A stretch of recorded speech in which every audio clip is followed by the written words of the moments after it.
En attendant demain le vendredi avec le docteur Laurent Alexandre. Bonjour docteur.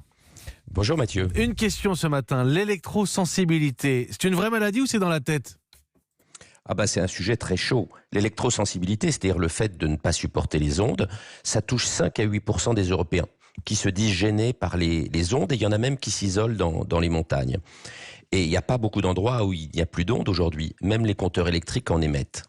Alors sur ce sujet, comme sur beaucoup d'autres, la médecine doit rester humble, parce que la frontière entre les vraies maladies et les pathologies psychiatriques, elle est complexe.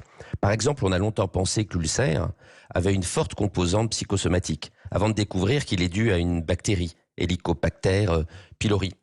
Et puis le célèbre psychiatre Bruto Bettelheim, il avait imposé une vision psychiatrique de l'autisme et il avait popularisé le concept de mère froide, de mère réfrigérateur.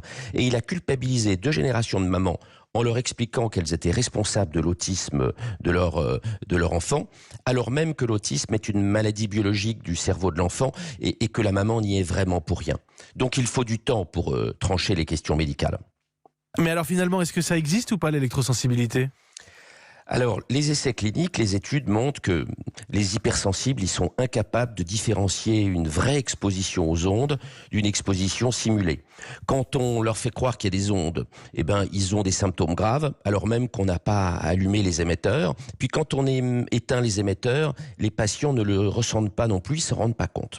Alors, l'Organisation mondiale de la santé explique avec beaucoup de pudeur que ces symptômes pourraient bien être dus à des maladies psychiatriques préexistantes ou à des réactions de stress bien plus qu'à l'exposition aux champs elles-mêmes. La question, c'est comment les médecins doivent réagir par rapport à ce type de symptômes. À mon avis, surtout pas par la psychiatrisation. Dire aux patients c'est dans la tête est insupportablement paternaliste. Je crois qu'il faut savoir écouter les patients, même si manifestement l'hypersensibilité, c'est pas une vraie maladie et c'est psychosomatique. Merci Laurent Alexandre. En attendant...